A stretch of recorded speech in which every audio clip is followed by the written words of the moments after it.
sponsored by the Degama Group.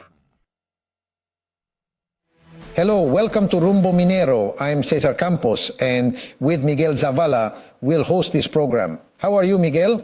How's it going, Cesar?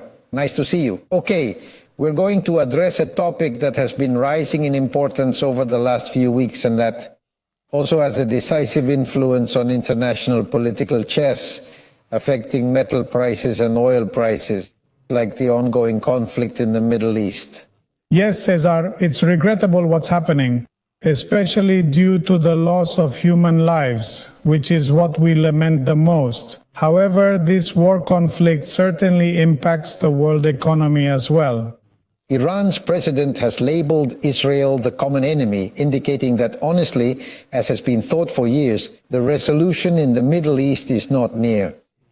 We will address all of this from the perspective of mining and international economics with none other than our international editor of Rumbo Minero, José Gonzáles, who will join us here. Geopolitics, energy and mining. Another guest is here. Yes, Cesar, we have Karina Zevallos here. She is the head of WIM Peru. We'll cover equity, competitiveness and sustainability, three main challenges for mining firms by 2020. Additionally, we will have a summary of Minexpo from Las Vegas, USA, where Rumbo Minero was represented by Miguel Zavala. Now let's check the main mining news of the week, presented by Gabriela Chicoma.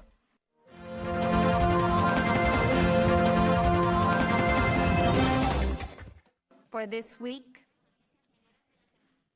the El Algarrobo mining project in Tambo Grande, Piura, has been declared a priority by Proinversión and the Ministry of Energy and Mines. This key project involves an investment of US $2.753 billion and is one of the highlights in Peru's mining sector this year. It is among the leading initiatives in Peru's mining scene this year.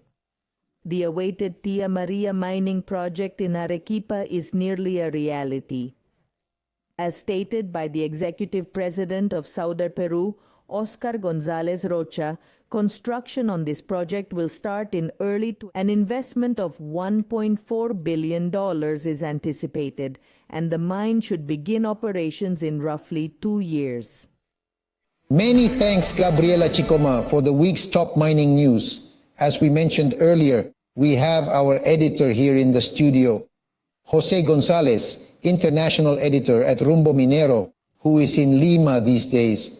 And we will talk about this troubling issue that concerns many in various parts of the world, such as the increasing violence in the Middle East. What began as a conflict triggered by the terrorist group Hamas attacking an event in Israel has now expanded much further, and of course, it has had an impact on the prices of important resources like gold and oil. José, welcome to our program, as always. It's wonderful to have you here in Lima. Indeed, what we've observed in the past weeks has been a direct impact on what I've mentioned. The increase in gold prices and the search for safety in the dollar, and also the impact it has had on oil. How do you see it? All this scenario, a year after the Hamas attack on the kibbutzim adjacent to Gaza, details are beginning to surface about the conflict Israel was truly preparing for, which was with Hezbollah in southern Lebanon, bordering the West Bank territories, where there is also a Palestinian community and a lasting conflict with settlers who have taken over lands not theirs, backed by Netanyahu's government. The explosion of beepers, pagers, the communicators, and the assaults on Hezbollah show that this is indeed the conflict Israel was readying for, and they have nearly obliterated Hezbollah's offensive capacity in southern Lebanon. However, it should be noted that Hezbollah in southern Lebanon was Iran's proxy to establish a lasting threat to Israel.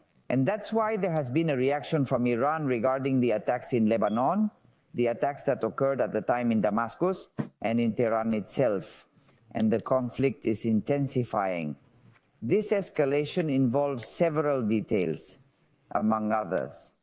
There's a discussion between Israel and the US, since Israel may be contemplating hitting key Iranian installations, including its oil facilities. We must consider that Iran is a fairly significant oil producer, producing 3 million, potentially 4 million. It's known as a swing producer. Its production does not enter the West, but it keeps the market stable. And consequently, because of increasing tensions, oil is now trading close to $80 a barrel, up from $69.70. And today it's fluctuating between 74, 78, and this tension will last. As Cesar points out, it has general implications. Gold prices are climbing, nearing the 1,700 barrier, which was expected to be the year-end close. And if tensions heighten, both commodities will continue to climb. Right. Jose, concerning oil, it has been decreasing based on modest growth expectations in China and the economic deceleration too in the United States.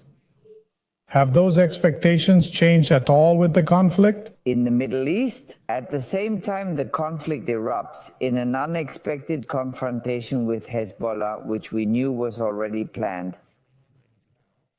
The monetary stimulus package in China is announced, which we discussed last week, which is modifying or sustaining relatively positive growth forecasts for China, which has boosted pressure on oil, copper, and gold prices. And this relates to the Federal Reserve's half-point interest rate reduction, with another cut of 25 basis points anticipated in November, which would help the U.S. economy. If the dock workers' strike or negotiations are suspended until January, this could have influenced growth dynamics in the U.S. Nonetheless, the U.S. economy is still growing. The expectations for oil and commodities at year-end are relatively positive. Curious, because 60 days ago, that was not the case back then. And What do you predict for gold, which we've talked about and has also had a major impact? Well, the definition is the search by investors for certain resources as a refuge for their own. Regarding gold, three fundamental trends converge. On one hand, this is a topic we've been covering in mining news for years. The demand for gold has changed. It's no longer just private investors or central banks, particularly in Asia. This is one of the fundamental dynamics. Additionally, the geopolitical risks we just discussed. And the third factor is the emergence of the BRICS as leaders in the so-called global south. This opposes the dollar's supremacy in the global north. While this may not happen soon, these dynamics and their changes, the tensions between Russia and the West concerning the conflict in Ukraine, and these escalating tensions in the Middle East have led gold to increase from $2,200 an ounce, its record high, to exceed $2,500, nearing $2,700. If it tops $2,700, we could begin to see gold at $3,000 an ounce. By the end of this year, which would be extraordinary, and the gold bugs, the gold enthusiasts, would finally be right after being wrong for about 15 years. Jose, as you noted in your comment last week, copper has also been on the rise, getting close to a price of loss devastated. Which ones are the expectations about the metal of the tree? Energy session. As we discussed, the unexpected announcements from China during the third plenary session of the Communist Party, no stimulus for the Chinese economy was approved, which caused copper to drop from that record of 5 or 2. Below 4, there was some pessimism about copper. However, surprisingly, monetary measures were announced, still not structural in China. The United States keeps its growth rate steady, rates decline, prospects improve, and copper is again nearing 4 or 5, around 4 or 5. It could go back to test those 5 levels and the long-term trends. We will discuss later. BHP, the world's top copper producer, just published a report that emphasizes that the secular trends regarding copper are positive. And while half of the copper demand worldwide is still in construction, where China is a major demand source, the energy transition will take the forefront. The influence on effective copper demand via electromobility and alternative energies has not been completely observed. Diego Macera from IPE remarked at Confeminem at Expomina that the demand for the energy transition will be historically one of the highest in copper demand history, lasting centuries. These expectations that copper will reach levels between $6 and $8 per pound secularly, that is in the next 5 to 10 years, have very fundamental structural reasons. Copper will practically become as essential as water. That's correct. And there are no new materials. It is said that aluminum might be a better conductor of electricity than copper. And at some prices, aluminum could serve as an alternative. What's wrong with aluminum? It isn't malleable or flexible. Copper is very workable and has many limitations. There are new materials that could molecularly replace copper, but they are very expensive, right? Practically, there is no substitute for copper. And regarding global reserves, BHP's report states that the largest supply will come from Latin America. And we stress, as we've always mentioned, that Peru might not hold the largest copper reserves, but in terms of miniability, they are the most crucial. Therefore, Peru can indeed double its production, producing more copper than Chile in projects that are already approved. And with that price support, it will continue to be an important engine. Investments. We will elaborate on this in another program about the significance of Tia Maria, which we are always trying to underline, always aiming to stress the decision to make the operation. Well, you are a distinguished international economic analyst, featured on many North American networks, residing in New York, always on CNN. I'd like to turn to the political section because on the second Tuesday of November, the elections will occur in the US of America. Kamala Harris, when designated at the Democratic Convention, sparks a lot of enthusiasm. But what we see today from the polls shows a technical tie. How do you foresee, in your view, what will happen in the race between Kamala Harris and Donald Trump?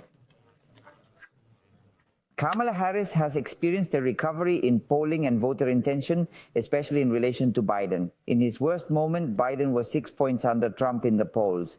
Now, Kamala Harris is 3 points over Trump. Nonetheless, those 3 percentage points in the average of averages from the polls remain within the margin of error. More. And in the US, since the election is indirect, where the Electoral College votes for the citizen's choice, this is referred to as the route to 270. 270 is the magic number because with that many electoral votes, one becomes president. In the latest calculations suggest that the race is very close.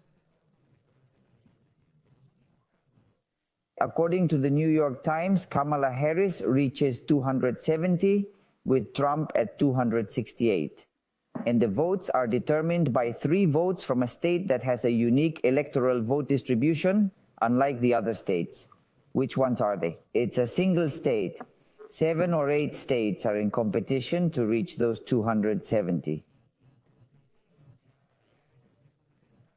I forget the name of the state, but it has 3 votes.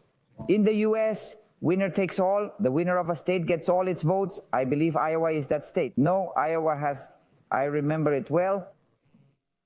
But this state has 3 votes and it gives 1 to the winner and allocates the votes depending on who won the state. If that equation doesn't work out right, we might end up in a situation where they get 269, 269. This has only happened once in US history. If both candidates are tied, the House of Representatives serves as the electoral authority. The electoral power does not exist in the United States. And they vote 1 vote for each state. And it could happen that the vote for president is different from the legislative vote, and the legislature ultimately chooses the president. The Senate selects Vice President Bush. The most remembered dispute is the one between Richard Nixon and John Kennedy in 1960, where Nixon apparently received more votes, but not the electoral votes. And then there was Al Gore with George Bush, which has even earned a very interesting Netflix documentary about how the voting adjusted, especially in Florida, that played a crucial role. And Bush, being George Bush's brother, held the position of governor, no less. That's right. And Bush won by 390-something votes. Yes, exactly. Jose, in closing, we would also like to hear your analysis about how things are progressing. The electoral environment in Latin America. Well, we have an election this month in an ongoing electoral process in Uruguay. Also, recently, Claudia Sheinbaum has taken on the presidency of Mexico, and she also maintains the tensions with Venezuela. What is your political analysis on this matter, which is obviously always connected to mining? And petroleum. In this electoral cycle that culminates globally, where half of the global population chose a president, if we had a similar phenomenon in Latin America, we conclude the cycle.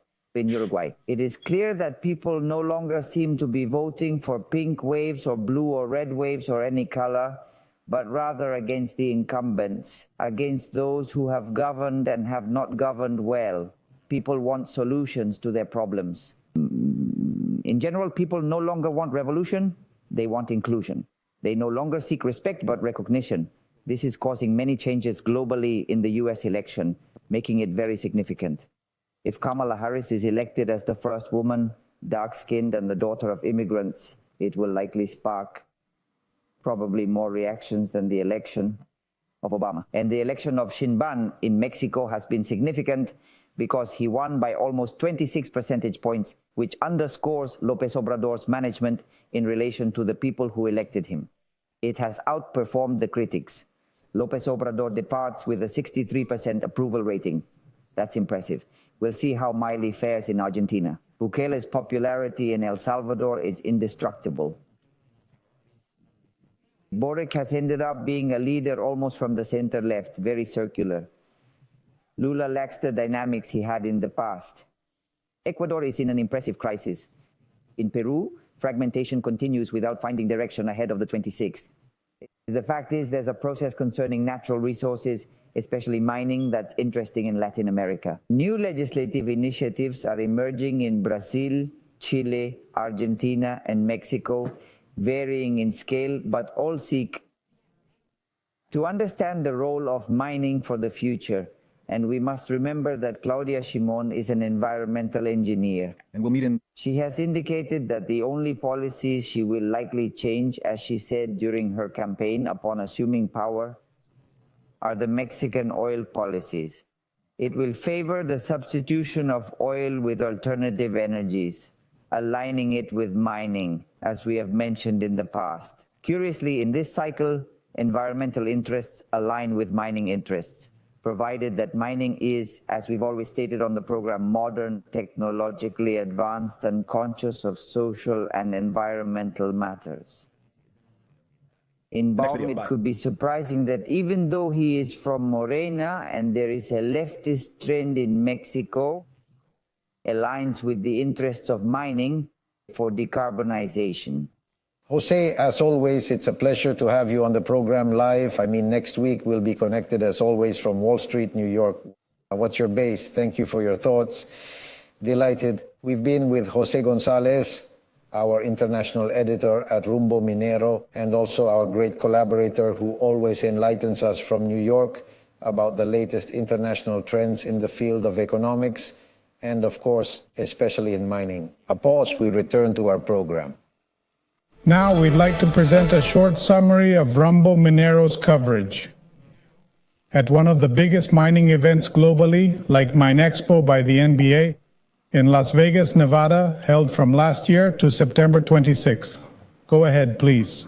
Rumbo Minero was once again present at the event where the mining industry gathers to showcase the latest technological advancements and innovations. We are referring to the Minexpo International of the Year, held from September 24th to 26th at the Las Vegas Convention Center in Las Vegas, Nevada, in the United States, which dazzled the mining industry with technologies and machinery that govern the mining of the future.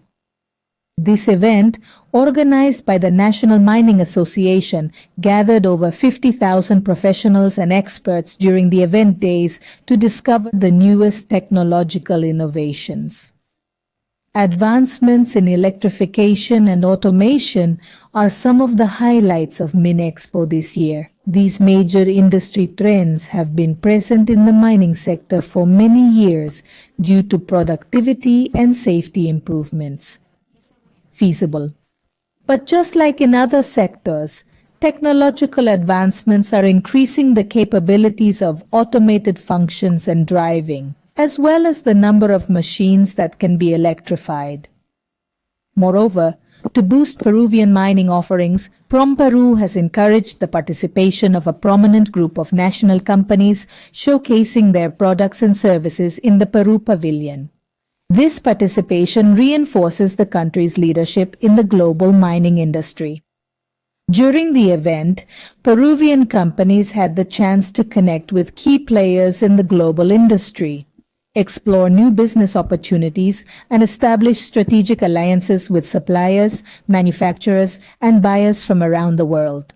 Also, PromPeru's presence at this event underscores the country's dedication to showcasing its capacity to provide technological and sustainable solutions in mining, a fundamental sector for the Peruvian economy. Yes, this is the second opportunity we are attending Minexpo. Last time we came with 14 companies at WIM 20 Mines. This time 12 suppliers have come. 10 are here at the Peruvian stand, and 2 are showcasing their equipment in other pavilions. The main idea is to position and promote the Peruvian offerings of parts, pieces, equipment, and flotation chemicals. Among the mining companies and contractors, many Latin American visitors come here, and there is also a significant area for open pit and underground mining in Arizona and Nevada. Thus, the focus is on promoting and highlighting Peruvian suppliers who are joining us this time. Among the main launches, we can highlight Caterpillar, which presented leading technologies in the industry at this global fair. They introduced groundbreaking advancements in energy transition and one-of-a-kind customized solutions. For instance, the CAT 798 AC mining truck, designed for autonomous hauling with Catman Star Command. The CAT low-profile loader is designed for underground operations.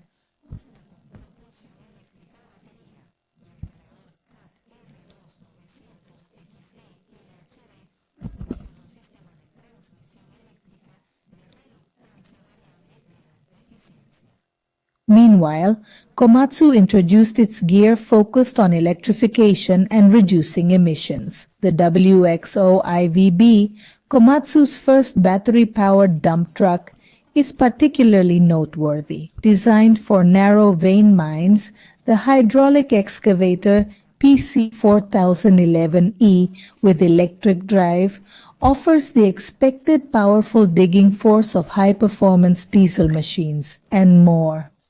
Hitachi Construction Machinery introduced its presence with the theme of zero emissions, zero downtime, and zero inputs to reduce fuel consumption and interruptions for a lower cost per ton.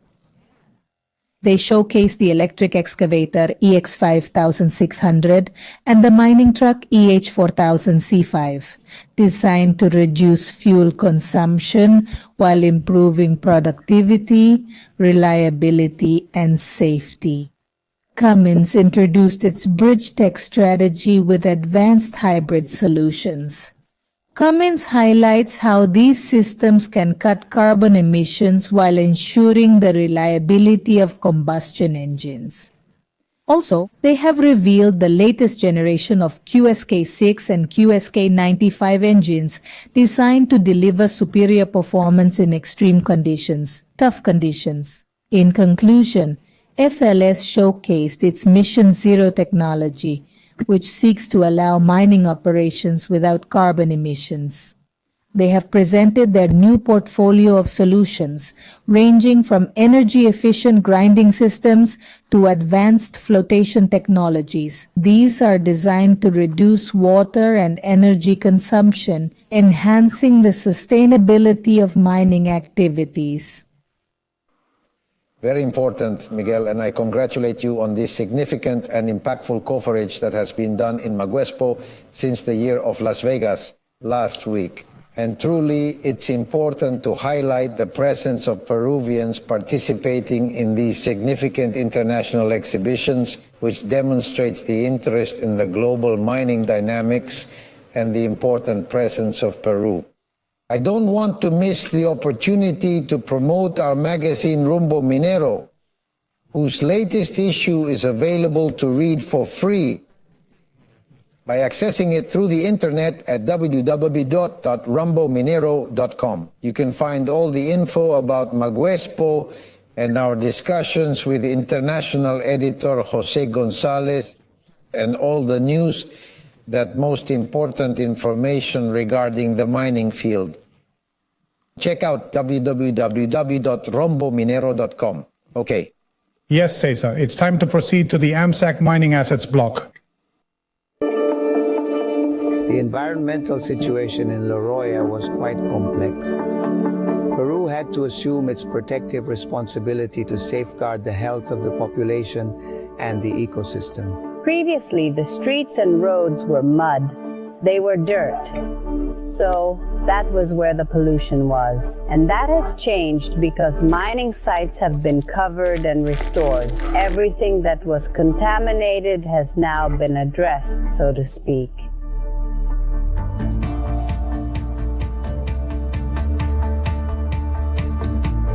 Today, Alto Marcaval has seen significant development, linking trade and transport, and jobs have been created. Life quality has really improved here. This place, as they say, has made great strides. Because of this, we have further development from our association here in Alto Marcaval. After the pandemic, animals used to suffer from the lameness that people mention. Lameness affecting little animals that couldn't walk on the...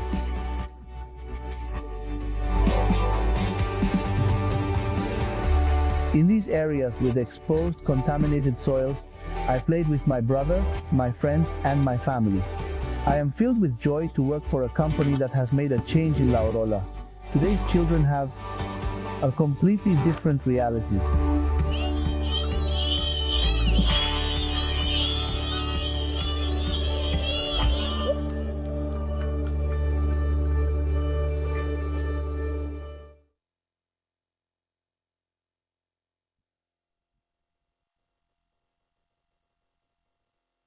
Joining us is Karina Zevallos, president of WIM Peru, and we will talk about a topic we've covered widely here on Rumbo Minero: competitiveness and sustainability, the key challenges for mining companies looking towards 2050.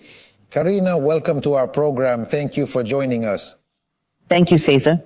Competitiveness and sustainability, how much have we advanced in this? Well, if we talk about closing the gender gap, our country is significantly below the global mining average of 11%. In Peru, we have been around 6% in women's participation for almost 11 years, and in the last 2 years, we've closed at 7.1%. Although it is increasing, the growth has been minimal.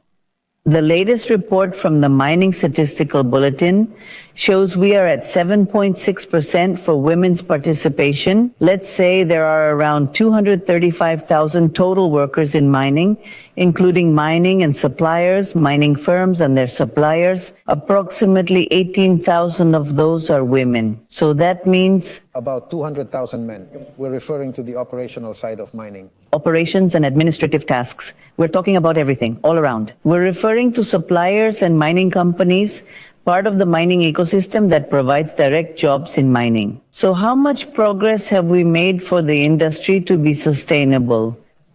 Gender equity is essential because society includes both men and women. Both genders possess great talent, and it is not being fully utilized. So if we also want, for the sake of social justice, for the benefits to be equal, we still have a long way to go. Karina, although more initiatives are emerging to close this gap from both mining firms and sector suppliers, what key challenges do you think need to be addressed for the mining ecosystem to achieve a solid path toward a more equitable and sustainable future? I believe the most important thing to consider is that there are structural factors that make this gap so large. It's not only about hiring more women right now, but about establishing conditions for more students to enter mining-related fields. And there is much to be done to spark girls' interest in studying related careers one day. I hope we raise awareness, especially in mining, which has a variety of careers. So what do I think is vital to do? It is to implement programs in all companies that focus on sustainability. It's not just mining companies that care about the success of mining. Suppliers on a much larger scale do as well, and well, the system as a whole, right? Why? Because mining is a key pillar of our country's economy. Therefore, as long as the companies in the mining ecosystem strive for sustainability over time, the industry will thrive. So what do we need? Programs. What should be measurable are the programs that companies have, which can be of all kinds. These can be for training youth, for infrastructure, or for incentivizing interest in schools. In other words, we can tackle this gender gap from various perspectives. I believe teamwork is essential for all of this. Companies can't do this by themselves. It needs partnerships with other businesses, suppliers, and the government. So that mindset is where we can start making progress.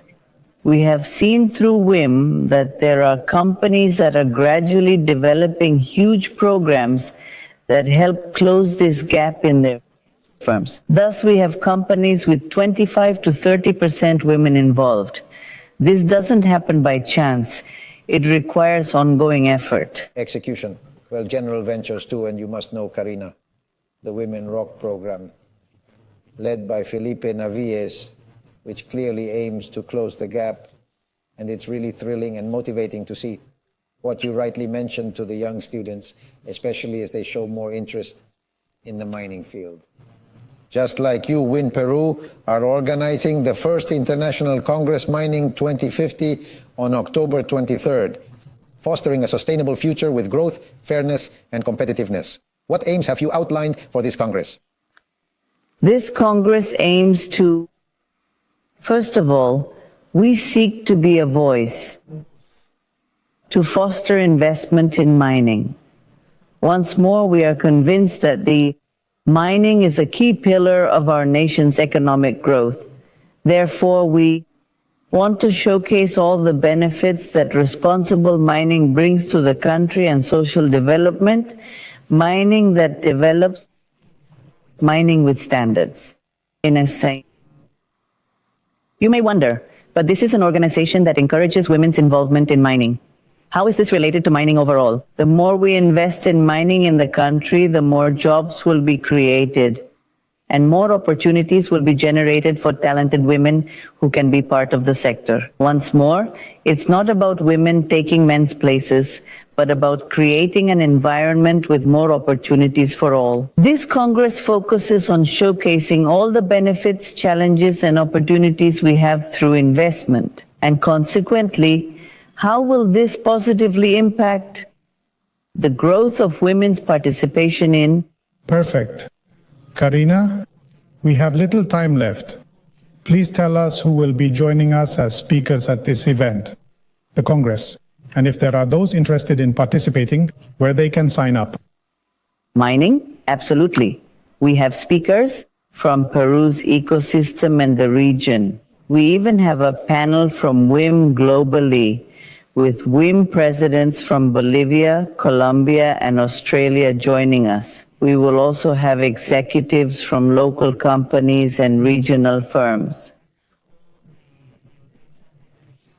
It will be an event with many decision makers present. What we want is for everyone to participate in an action plan. We hope the whole ecosystem will join us, members from the mining ecosystem, and for more details, visit our website, available at wimperu.org.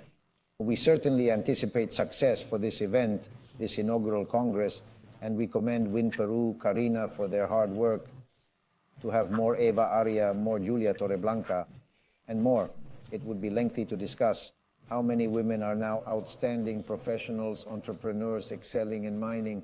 Thank you very much for being with us, and we reiterate our wishes for success. Thank you both. We had Karina Zevallos, president of WIM Peru, with us to talk about sustainability and competitiveness. We'll take a commercial break and return. Thank you, Ricardo. We look forward to having you again. That was Ricardo Navarrete, head of projects from Bosh Rexroth, here in the supplier block. As we near the end of the program, Miguel, I think it has been very enlightening to talk with José Gonzáles about the impact this Middle Eastern conflict will have on some important resources, such as oil, gold, the safe haven many people seek, the dollar, and the projections that can be made regarding this. Also, Cesar, and how much the political landscape, the elections in the US, and the political shifts in Latin America influence this. Yes, it's good to have that perspective, and it was very pleasant to talk with our guest, Karina Zevallos, president of WIM Peru, whose organization is set to host an important congress next month in November. Exactly, especially concerning how women's positioning is increasing. In the mining industry, not just in administration, but also in operations. And that doesn't imply it's replacing men, but rather this is expanding according to... Karina mentioned, the aim is to keep closing gaps. The fewer gaps we have in these areas, the more positively impactful it is for the development of the mining sector. I'm Cesar Campos, and together with Miguel Zavala, we've been guiding Rumbo Minero. Don't move, because next is Peru Construye, discussing infrastructure and construction.